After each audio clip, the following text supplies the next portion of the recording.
Welcome back to the Zilosophy podcast. I'm your host, Z.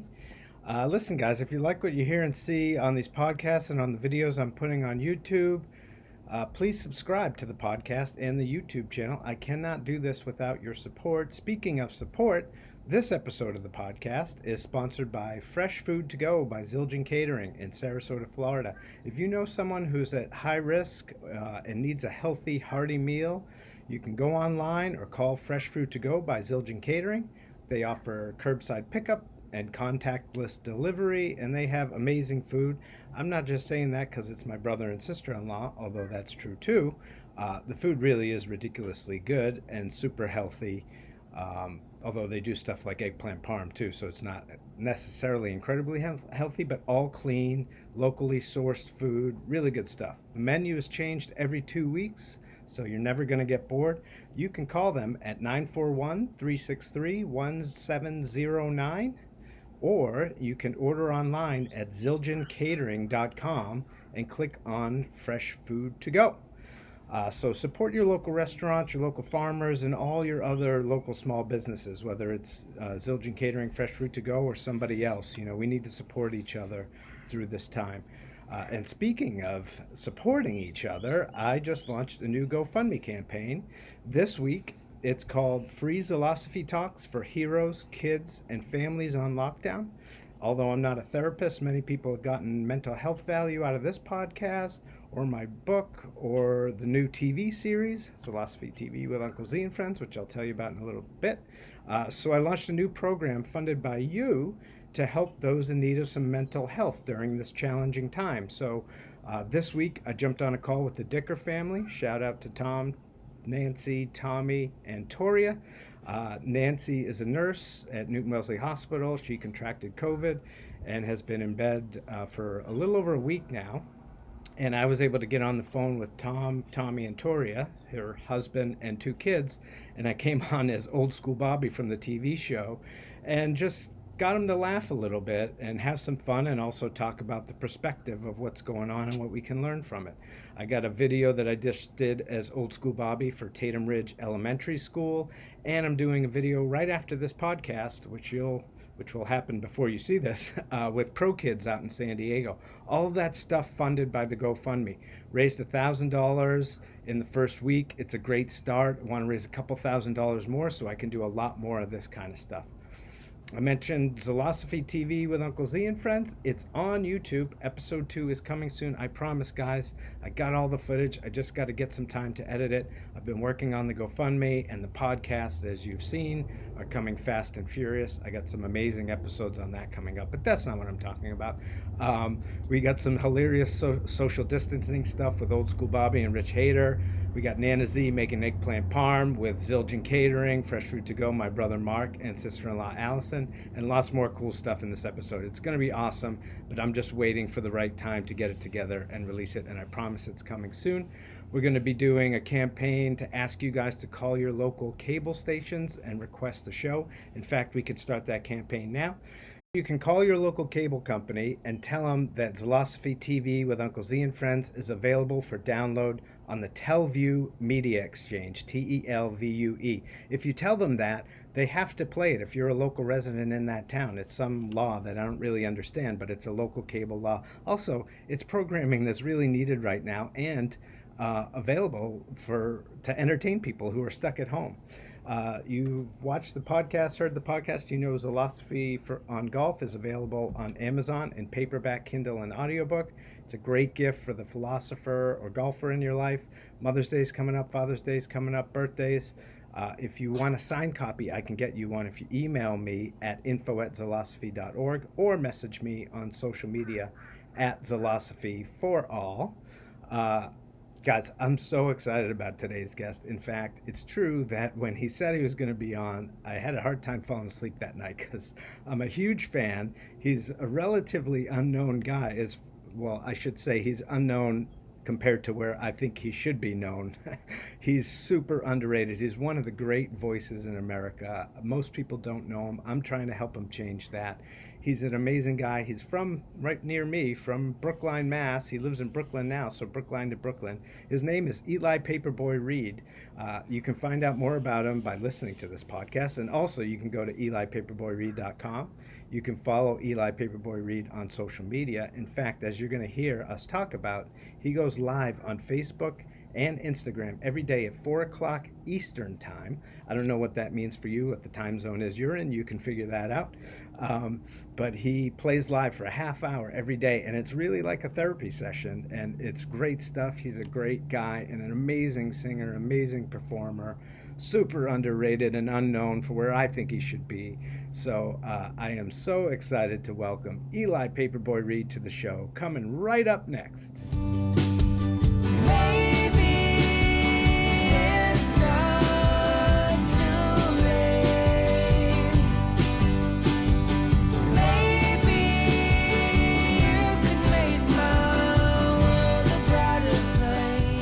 All right, here we go. We are recording. Hi, Eli. Hi, Michael. Nice to see you. Nice to see you, man. Eli Paperboy Reed, for those who don't know, throwing in a little Pepsi ad there. I like that. I really shouldn't have done that. I'm sorry. No, I don't mind at all, dude. I'm sure they won't mind. We're not going to talk bad about them, so I could for hours, but I won't. Okay. So listen, dude, this one of the really cool things about what's going on, and there's not that many, but there are really beautiful silver linings. One of them is your lockdown live stream at 4 o'clock Eastern every day on Facebook and Instagram. I always joke about this podcast being a front for amateur therapy for me and my friends. and you do that on your show too. And I tell you what, like, it's not really a joke for me, and it isn't for you either. It's really my daily therapy to come and listen to you for a half hour. I want, for me, I started doing it honestly more for myself than for anybody else. You know, I love to play music, and I love to play music specifically in front of people. And this is my only option right now. You know, I needed something to break up the monotony, and especially, I used to busk a lot. I know you're based in Boston. I used to busk in Harvard Square. That was like, I made my living doing that before I was able to make a career of this. And I feel like this is just kind of like the idea of busking on the internet. Yeah. Play requests. For sure. Just kind of do whatever comes to mind. And that's... I've Venmo'd you some money on your virtual. Yeah, I appreciate that. Thank you. Because it means, for me to throw a little bit of money your way for what I get out of it is like a great trade. And it's funny because by the same token, I don't like, it's nice obviously to get the money, but I ask because I want people to take the art seriously in a way. Yeah. More than for the actual money, because I want people to realize that it's worth money. Yeah. Means anything. I wholeheartedly agree. And that's why I contribute, because in times like these, this is where we really need to support each other. Yeah. And we need to double down on the things that we want to have remaining after this, because things are undoubtedly going to be changed forever. That's absolutely right. And is how. And what are we going to do about it? But yeah, you mentioned you're from Boston too, right? You grew up in Brookline. I grew up in Watertown. Oh, nice. I'm a little bit older than you. We've actually met a couple times. I met you at the Roxy. You did a gig there when Come and Get It had just come out. I met you through Joe Rangel, and then I met you, I don't know, in Cambridge somewhere. You did a weird show in some like ballroom basement years ago for the My Way Home album. I actually have. So I should say, I didn't tell you before we came on air because I didn't want to, it's goofy if it's just me and you, but now that other people are listening, I'm a huge fan. I think I appreciate that. You're one of the most underrated voices in the country, if not the world. I mean, your voice is a special gift. Thank you. I have a personal pantheon of male voices that elicit an emotional response when I hear them. And you're probably going to be shocked when you hear the list. It's Andrea Bocelli. It's Martin Sexton, and it's you. It's an interesting list. All right. Well, I'm an interesting guy, Eli. Hey, man, those are all very talented people. So I'm happy to be put in the same company. Yeah. I mean, seriously, for people that don't know, and I hope that this helps you build up the Facebook live thing, and also helps people to help sell some more albums, because we should be supporting artists. the soul music that you play is just incredibly moving. I feel like when I go to one of your concerts, I'm going to like a gospel church. Mhm. That's the way it feels. I think that, I mean, certainly that means a lot to hear it, and I think that, you know, I think my overall philosophy behind what I do is just kind of honesty. And I mean, I feel like there is a lot of music and art in general that is hides behind a mask of irony Yeah. these days. And, I can understand that, but I don't like it. Yeah. It's not Well, for me. I use the word authenticity. It's something Yeah. I try to practice, and that's why this podcast has resonated with people. I was telling you off air before, I was in the music business too. I was a concert promoter and producer. I managed artists. I did licensing for TV and film, and I got into it not because I wanted to be a big shot, but because I love the art and I wanted to help it make the industry more artist centric. Yep. And I did that a little bit at the end of my career, but ultimately, just the egos and building bank accounts wasn't enough for me. Fair And so enough. I started this thing that, like, I don't know, I want to do something positive after the Boston Marathon bombing, another Sure. tragedy. And so I wrote a book about the parallels between life and golf, which is really not about golf. It's a philosophy book. I just use golf. It could easily have been written about music or any other type of thing. And I wanted to just help people. And what I learned was, if I'm just authentically talking about the things that I'm dealing with, maybe other people will get something out of it. And I think that comes through in your music too. I mean, My Way Home is a great example. That song, you can hear sort of your desire, and you can hear the emotion and feel the emotion in it. Yeah.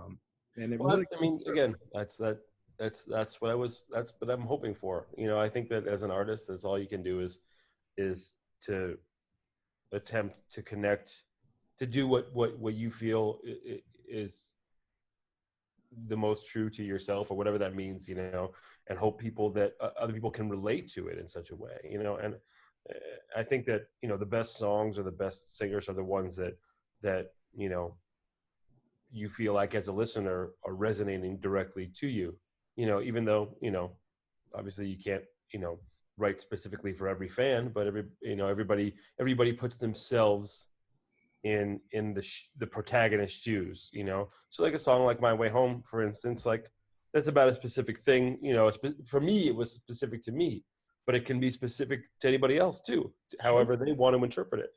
Sure.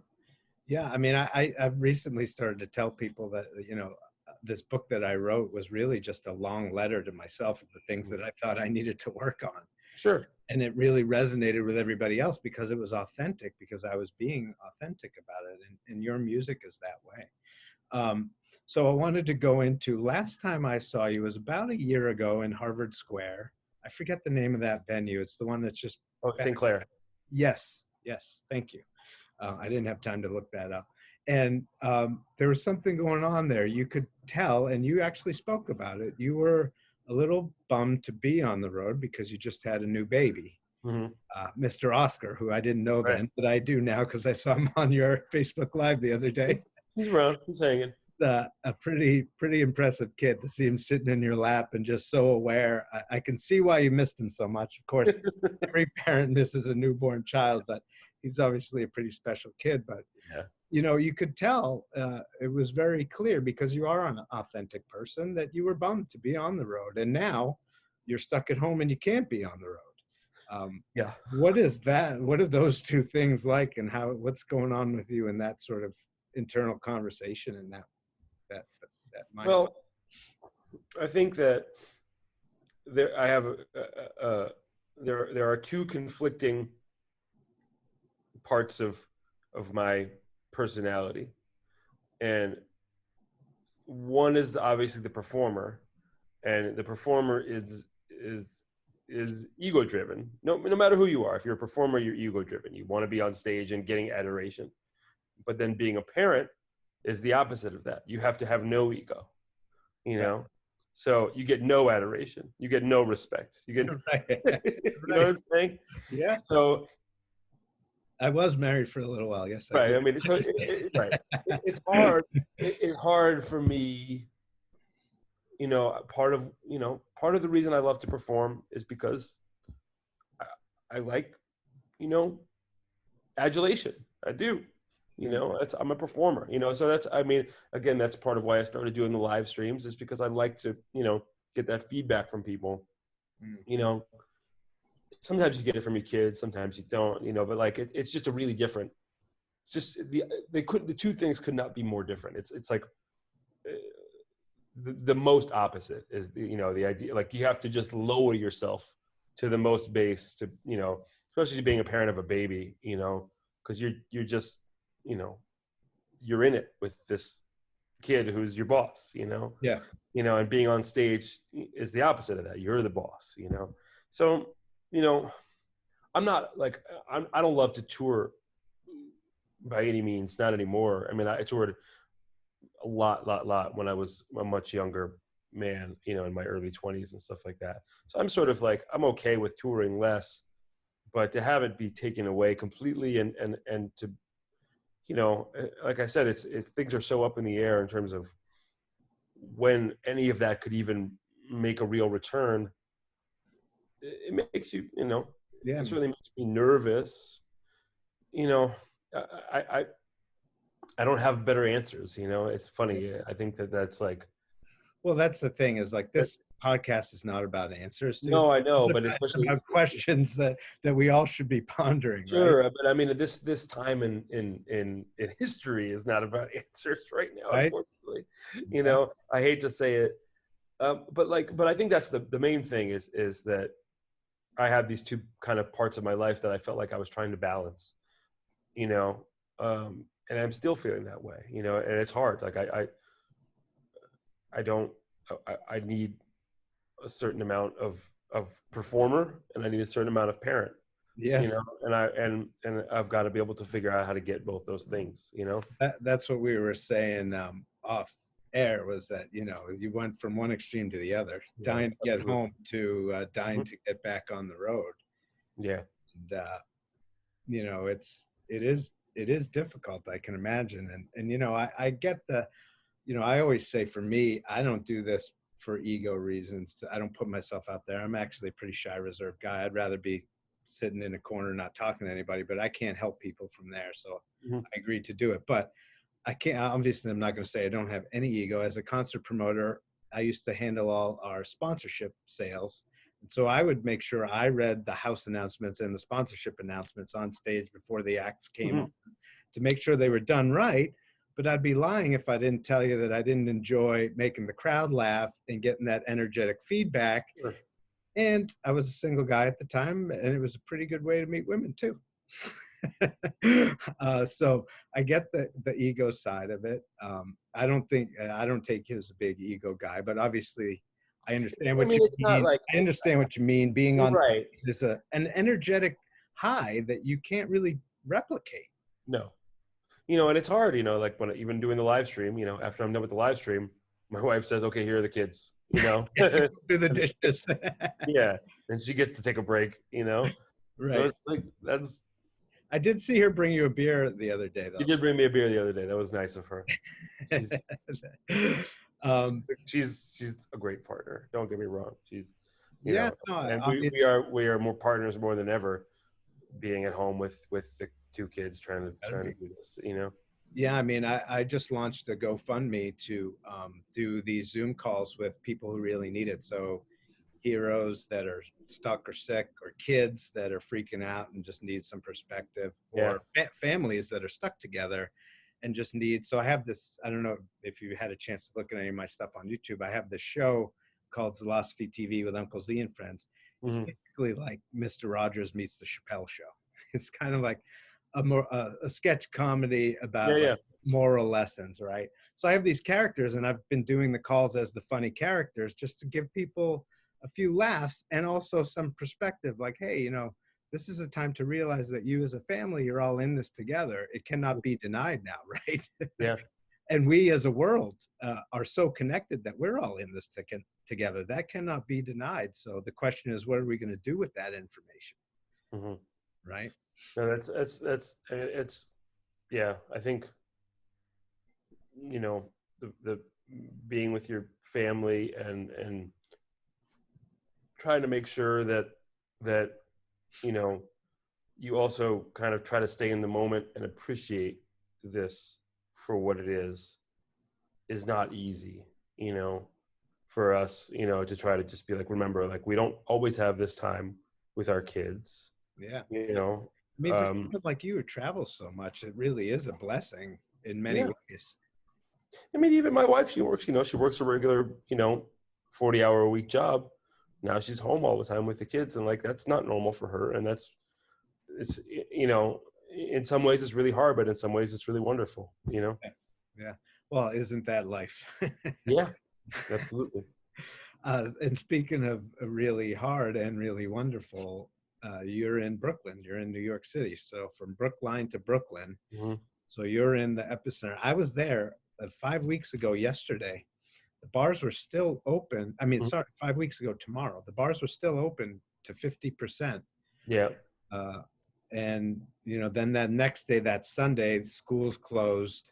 And I got a dozen bagels in Brooklyn. My friend lives in Carroll Garden. Okay, not too Uh, far from me. so I got Smith Street Bagels. Shout out to them. And shout out to my buddy's bar that was supposed to open before all this happened. You should go check it out. It's called DDT. It's a Oh man, wrestling themed bar. that's amazing. And they're doing takeout food. But anyway, so then I got out of there before anybody in New York really even knew what was going to happen. But I just had this feeling like, okay, I got to see my friend for his birthday. We stayed at a private bar. We didn't go out and see people. And then I got out of town, and wow, things have changed a lot since then, huh? They have. Yeah, I mean, I I don't know. I don't know. I mean, I think like I was saying to you off the air, like New York is still New York. It's you go out, people are out. People have masks on, which is great. They're doing what they can. I mean, every night at 7 p.m. we cheer for the first responders and the heroes, and it's deafening. It's amazing. Wow. That's pretty incredible. Dude, you got to Yeah. record that. Yeah. So I mean, That on an album in the yeah, future. right. I mean, so it's you know, I'm a firm. I mean, I love New York City. I've lived here for 13 years now. Wow. So I just like I can't I can't think of anywhere else that I would want to live, and I think New York is going to come back. I think it has to. Yeah, it has to. We can't. I've always said, I used to tell friends that had never been to New York, or, excuse me, clients that would come over from overseas, I'd take them right into Midtown Manhattan and Times Square and say, you feel that? That's the aorta of the country. That's where you're standing. You can feel the energy. I mean, Yeah. it powers, really, in many ways, powers the whole country. That, Yeah, and that's and that's why I feel like New York has to lead the resurgence. And I think that's going to happen. I really do. Eh, too. I think that the way things are going to turn around is people are going to see it happening here. But I don't know when that's going to be. I hope. None of us do. I mean, LA just said, I think yesterday, that they may cancel all large gatherings until next year. Till next year. I saw that. Yeah. Yeah. I mean, I don't know. We have the Does that, group that I'm producing, Harlem Gospel Travelers, has a festival at the end of the summer that's still supposed to be. It's their first big festival out of the Northeast, and right now it's still on the books. So I hope it happens. I really do. But I don't. I don't know. yeah. I don't. So you're not just a singer or songwriter. You produce a lot of stuff too. You had a radio show for a little while. Are you still doing that? No, I'm not doing that right now. I did that for a while. I'm producing some records. I do a lot of. A lot of my songs have been used for film and TV licensing, so I've done some stuff that's like been specifically for film and TV, which has been, that's why I can kind of be able to maintain and not be on the road, which is nice. Yeah.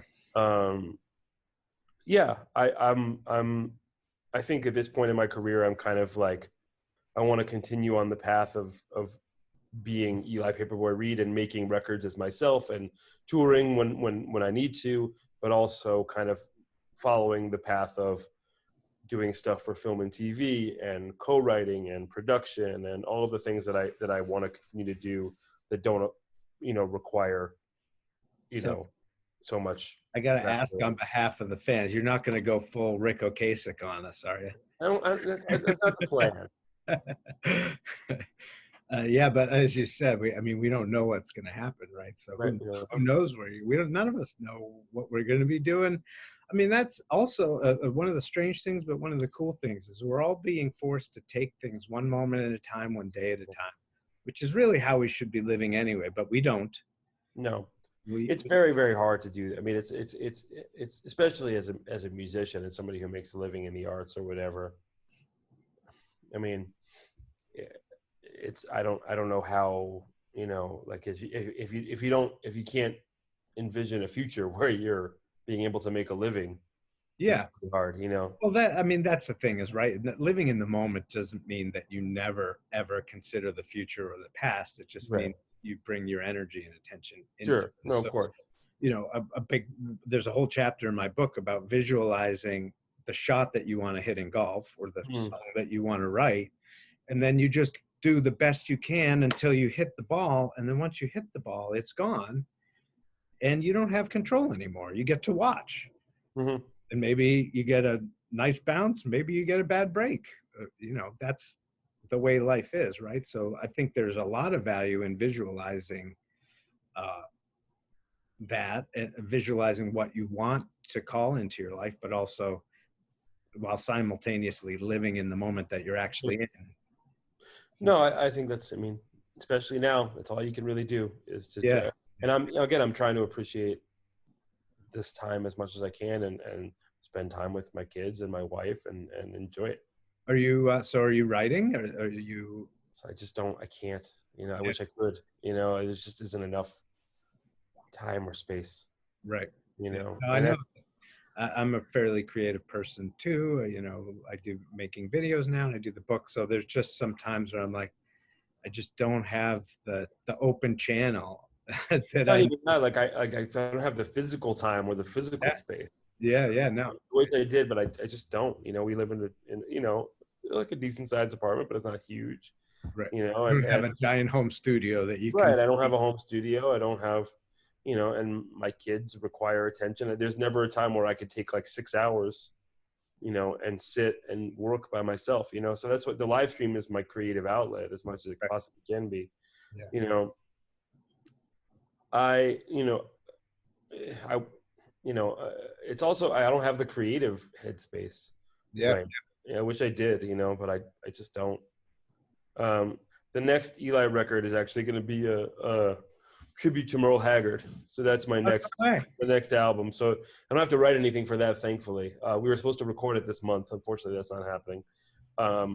But I hope I will be able to get it recorded this summer. Great. So that's the next. So thankfully, I don't have to write any songs for that. I never had the chance to work with him. I always wanted to, but I don't know if you know how much about him as he was as a touring artist, but Oh yeah, apparently not very prompt and not easy to deal with. So yeah, we were never able to have a show, although I would have loved to seen one. But that's really cool. So are you doing it in your style, like a soul yeah. style? That's the idea. Yeah, I mean, I love Merle, especially as a writer, and I think a lot of his songs are really suited to kind of R&B or soul. Yeah. So I have all the songs, I have all the arrangements, everything's ready to go. We just have to get the go ahead to go in the studio and record. Yeah. That reminded me of a really cool album. Do you know the artist Plan B out of England, Ben Mhm. Drew? Yep. Do you heard the Defamation of Strickland Banks album? I mean, that's the one that had the big record on it, right? I forget. He Yeah. had one big song. Yeah. He's a rap artist, but Yeah. Right. hip hop artist, but he wrote an entire, when he was like 24, he wrote an entire soul album called The Yeah. Yeah. Defamation of Strickland Banks, and he wrote it as a musical. The Right. entire album tells a story. It's unbelievable. Yeah. I remember we did some work with him in the UK back when that came out. I remember. I feel like I might have met him at the time, but I don't. Yeah. I met him. We tried to license the rights to make the musical. Like, Oh dude, wow. it should be an actual musical. Yeah. We got the typical music business. The managers were very nice to us, but I think it was pretty clear that they didn't want to add any more to Ben's plate, and they Mhm. wanted to keep us at a safe distance. Sure, sure. But I still think that, and that was way before Hamilton, became the phenomenon it was. But I think Right. there's a huge future in hip hop musicals. I thought that way before Hamilton. I think it now more than ever. Yeah, yeah. And also soul musicals. I mean, soul music is timeless, which is, I really a tribute yeah. to you and what you're doing. You could have been doing this 50 years ago or now, and it's still timely. I mean, I think that's, I appreciate it. That's the idea. Yeah, yeah. What were you a giant soul fan growing up? Is that what drew you to it, or was it just something you had to do? How did that all come about? I mean, I grew up, my dad was not when I was growing up, but he was a music reviewer for a time. And so he had a lot of records in the house. He's a big country and blues and gospel and soul music fan. And, I kind of was first gravitated towards blues and was playing a lot of blues. And then I kind of got to be a teenager and kind of, I felt like I wanted to start writing songs. I just like it wasn't credible for me to be a blues singer, and kind of soul music had all of the elements that I loved from country and gospel and blues but all kind of wrapped into the package of a pop song. You know what I mean? The idea of everything was put together and the arrangements are so spectacular and great singers and all this everything. It was just kind of the quintessence of all the stuff that I loved. Mm, So when I started writing, it just kind of came out like that, because that's yeah, all the stuff that I was listening to, and then I got to, further and further down the rabbit hole of soul music. And, there's so much regional variation and incredible obscurities and stuff that should have been hits that weren't. I mean, it's yeah. just a never ending well of I'm still discovering great soul records and great gospel records, all that. There's just so much of it that is out there still. I love how you're into all the obscure stuff. I learned that about you when you had your radio show. I checked out a Sure, couple sure. episodes, and I was like, wow, this guy goes into the deep cuts.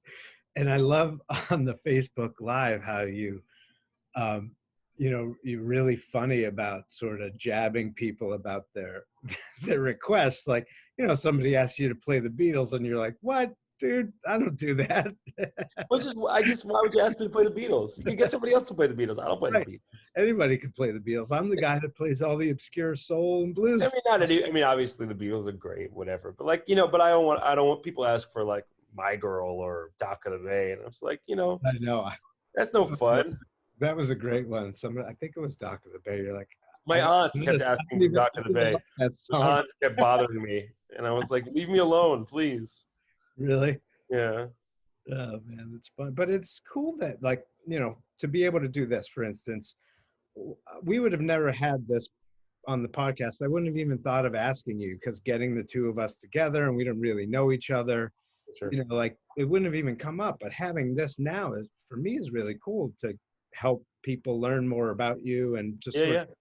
philosophical conversation about where you come from. But like, it's got to be really cool for you to have that really instantaneous, spontaneous interaction with fans. I love it. I love it. It's like I love doing it. I'm so glad that I can do it. And I love being put on the spot with things, and trying to come up with arrangements on the spot for songs that I like, or people ask for something that is obscure and I can do it. It feels like a win. It's just like, I don't know. I just like I'm proud of that ability that I have, and I don't think not everybody can do that. No, absolutely not. So But not I love everybody, it. I'm sure you know this, but your voice is, a gift from God or the universe or whatever word you Thank want to throw in there, right? Like, it's just a special, the power that you have is unbelievable.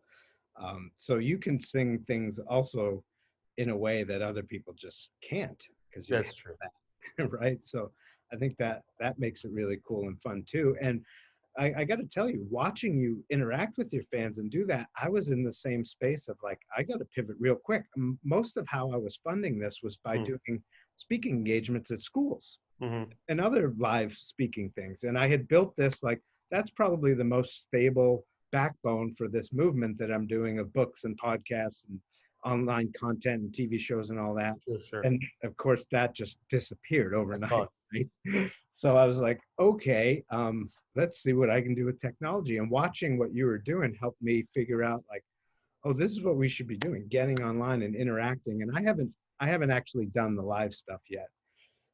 I did realize and in the future that you can simulcast these Zoom podcasts. You can simulcast it on YouTube or Facebook Live as well. Oh, I didn't know that. Yeah, so you Nice can to know. record it this way, which is what I'm doing now. And I'm not simulcasting, but you can just Right. set it up in settings and hit a button and it goes right to Facebook Live or to YouTube. I see. So that's something cool for you to think about. Yeah, well, I have to figure out how to like, I don't know. I'm just basically, I use my phone and on my computer at the same time. It's And too that, bad that the technology for Zoom isn't a little bit better because I would love to see you and other I musicians know. playing at the same time, but there's no way to get the timing right. No, and people have been talking about that a lot, obviously now since it would be such a great thing to be able to do. And I think that there are advances that are coming, but I'm not sure how. Like it would be because on Instagram people can join your stream. Like if but you couldn't play music with them at the same time. It wouldn't work. Yeah, yeah. It would, so they don't have the capacity for it yet. So hopefully soon. But Yeah, I'm like, I know people, like I see people doing live streams and they have a really elaborate recording setup and all that. And I'm just using the built-in microphone on my yeah, no, MacBook. But it's sounds so fun. it's so authentic and raw that it's perfect. And again, you have the ability to pivot and change and play songs, and you have that voice. I mean, not a lot of people can just sit there with a guitar and go, "All right, hit me with stuff and I'll make it sound good." I mean, I threw one at you last week, Blind, Crippled, and Crazy, and you played a verse. You're like, I don't know the rest, but I got there's the I got to verse. learn it though, because I do know I I, I I gotta was like. trying to think like I can't make it. I know I That's don't a good know request you, though. but I know you enough to know I can't just request one of your hits or some pop song. I'm like, I gotta think of Gotta something get deep. that you would think is cool. That's Or good. else I I'm not like that. gonna play it. That's what I want. Well, Yeah, somebody requested this Marcel Strong record. Marcel Strong was a soul singer from St. Louis, and I have one of his 45s. But this, I didn't know what this was, and I looked it up, and it was so good, and I bought the 45. nice, It was like I was like, this is like gonna be in my DJ box now because it was nice. so good. And I never heard that before, and it's totally in my wheelhouse too. This thing just reminded me of. Do you know the guys at Playing for Change? You seen their videos? I've seen their videos, but I don't know, like I don't So know. I just connected with them because of the online TV show. I'm Yeah. trying to get some music content, so I don't want it to be all sketch comedy. Like I have a standing bit with my mom, which is Cooking with Nana Z, and you see the pilot. It's just me and her making meatballs, talking about life, And then I want to do stuff with music too, because music is, there's so much divisiveness in the world, and we're seeing that now more than ever. Music is one of the things that can bridge gaps of incredible distances, whether it be geographically or philosophically. Absolutely. And so I want to feature that. So one, there's an invitation on air for you to be a part of that in some way, Yeah. doing something. But I connected with the guys at Playing for Change because um, I saw the what was it? It was the band song, and I'm spacing on the song. And I happen to know a friend that I know, Alexander Robertson and Delphine Robertson, Robbie Robertson's kids. They hooked me up Okay. with the guys at Playing for Change. I think you should be one of their artists that's doing, Sure. I don't know what their plan is with this and when they're going to go back to recording stuff or if they're doing stuff Sure. because Yeah, I don't know much about it. Yeah. it's based on, they have crews that go around and film people, but Right. I don't know, it might be a way for them to continue to do this with us. Just like, hey, film this verse of this thing. And I don't know, I'd love to see you on that. So Yeah. I'll put a bug in your ear next time I talk to them. Sure. Mark Johnson's the guy's name. Anyway, so let's see, we got it's 2 o'clock now. You got 2 hours till your Facebook live, so I don't want to Sure. keep you too long because I know you got to rest your voice. By the way, It seems like it was a month ago, but I guess it was just this Monday was the day after Easter, and you took the day off on Sunday, I did. and your voice sounded so incredible on Monday after a day off. Not that it doesn't always sound great, but you could tell that you were rested. So I'm saying that to you to give you permission, not just for me, but on behalf of your fans. I hope they all agree that it's okay if you take a day off every now and again. I try to take a day. I try to take a day off a week. I might take tomorrow off if it's gonna be nice out. And we've been we live near Greenwood Cemetery in Brooklyn, and they just opened up all the gates so people can go and walk, and it's just like it's not too crowded. It's really pretty empty, and my daughter will just go and take her shoes off and run around, and it's really nice to get out there and just be outside for as long as possible. Yeah. So if I can be outside for the day, I'll be outside for the day. Yeah, well, I think you got to take your shots. I mean, again, that's why I booked it to Florida 5 Yeah. weeks ago, because I was like, I don't know if I could make it if I have to stay inside for a couple of months. Yeah. With the weather up there, it's not It's snowing, and I think it's supposed to snow in Boston tomorrow. Yeah, it did the other day. My friends and family up there are so bummed. I feel so bad. And I, I feel so fortunate that I was able to get out of there. I mean, it's one of those things where, like, I played golf yesterday. Yeah. Golf is still a safe sport, and they've made it essential here, because I can tell you from personal experience, I feel a little bit guilty when I play, but it's a mental health thing for me. Like, Sure, that's all right. You're distant. Nobody's around. It's like I know, you know how people get with now, like, everybody's got to really be in this together, and we all have to suffer together. Like, no, we have to. That's something that I find to be quite frustrating, actually, and I think that there's been kind of, for lack of a better word, an epidemic online of kind of like social distancing shaming. Yes. And the reality is, we're all doing the best we can, man. Yeah. That's it. All we can do is the best we can. Right. If you want to go outside with your kids and like, if you don't want to put a mask on your toddler, that's fine. That's okay. If you want to go out like and run around, like, that's okay. Like, do the best that you can do. Yeah. That's what this whole thing is about. Zilosophy, what I've made it about, is that we all have our own individual responsibility to just do our best one day at a time. And if everybody really did that, the whole world would be fine a lot faster than we think it would take. But you're right. I mean, I've talked about that on previous podcasts, but it's worth revisiting, because I had a few people sort of come at me in funny ways in the early days and weeks. And I thought, do they have any idea what I'm going through? And then I realized, well, that's not the right way to look at it. The right way to look at it is, everybody I talk to, I should be thinking about that. What are they going through? Because everybody's struggling right now. Everybody's struggling. And we need to give each other a break and some space to, like, we're human. We're going to make mistakes and make bad choices. You're responsible for your own decisions when it comes to how to protect yourself and your family, right? That's all you can do. Yeah. And like, if I'm outside and I see somebody out there and he's like not wearing a mask or gloves, like, you know what? That's fine, man. Do your thing. Yeah. It's all good. Yeah. I We're all going to be okay. Yes. I don't know. I firmly believe that. And, if we learn the big lesson from this, which is that we are all in this together. So the things that we do and say do impact others. And that's not to say we need, referees out there telling us whether we did or said something wrong. Right. We're our own referee. Yeah. We all know whether we made mistakes or not. And if you make a mistake, just cop to it and do better next time. That's it. I mean, it's pretty simple stuff in theory. Mm-hmm. Apparently, it's pretty hard to practice, because we're not doing it on a grand scale, but I hope that we will. I know everybody out there is anxious to see you back out on the road again. I know I am. You're one of the guys. Martin and you are the two guys that I think Martin Sexton are so underrated and underknown for the level of talent and gifts that you guys have. I always try and tell people about you guys whenever I can, and it's still cool too that, like, when you come to Boston, I can go see a small show. That's great for me. Sure. No, I get it. I think you should be playing bigger venues, because I think you're that talented. You know, one day at a time, one step at a time. That's Maybe it. Well, I keep doing it for sure. maybe this Facebook Live thing will blow up, and it will lead to bigger and better things for Eli Paperboy Reed. I hope so. I mean, I hope people keep tuning in, and it's I got a whole reservoir of more songs to pull I out. think that like you're approaching it the right way, which is that it's your own therapy and therapy for your friends. And if it's therapeutic and authentic, it really doesn't matter. Like, right? You That's it. people tune in that want to hear it, that need to hear it, and the ones that don't.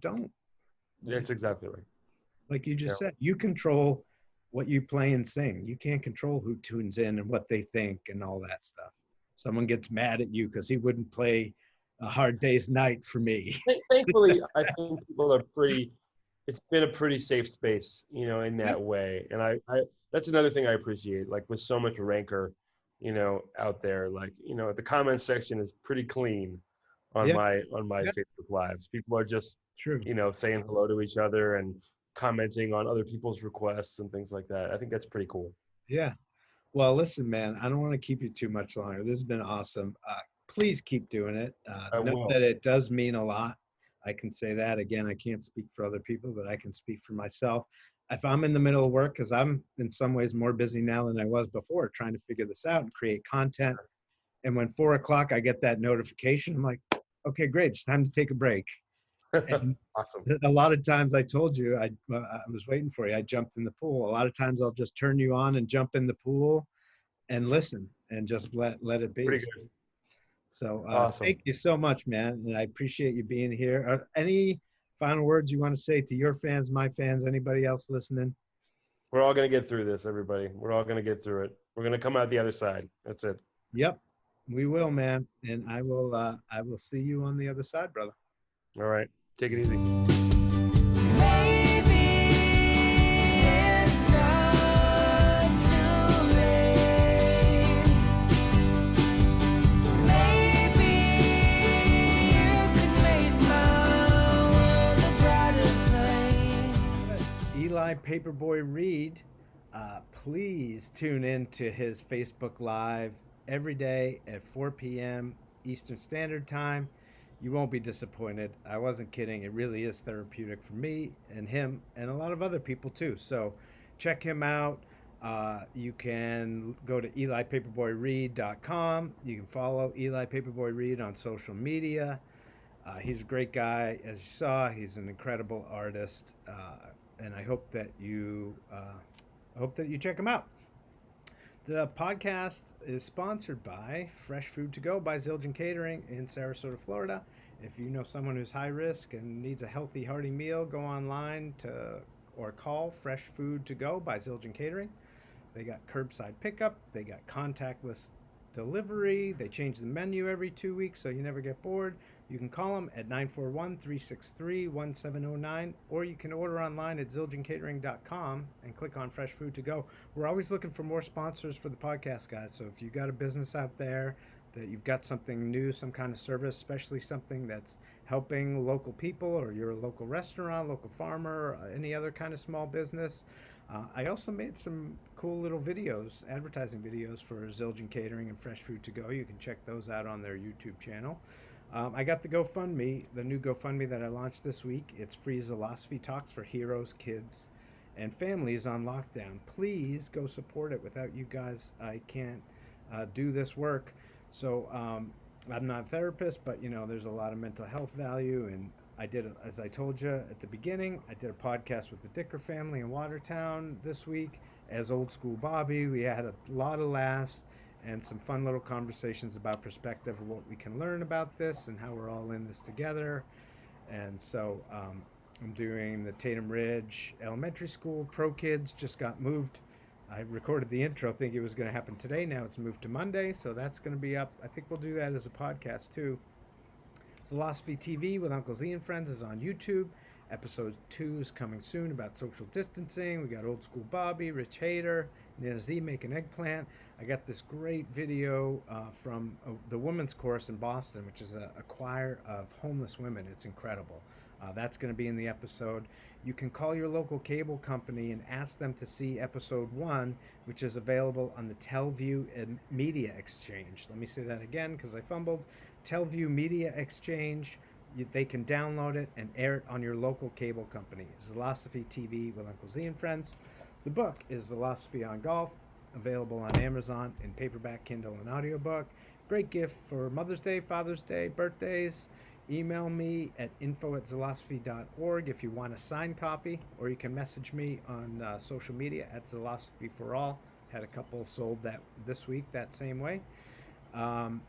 The theme song of the podcast is Surf by Captain Blackheart. You can find him on iTunes and Spotify. Check him out. To find out more about me, you can go to zilosophy.org on my website. You can also email me with any questions, suggested topics, suggested guests. I have a lot more access to people nowadays that we are all social distancing, so we're doing a lot of these Zoom podcasts. So if you have any ideas, hit me with them. That's it for today. I'm Z. This is the Zilosophy Podcast, and you're welcome. See you next time.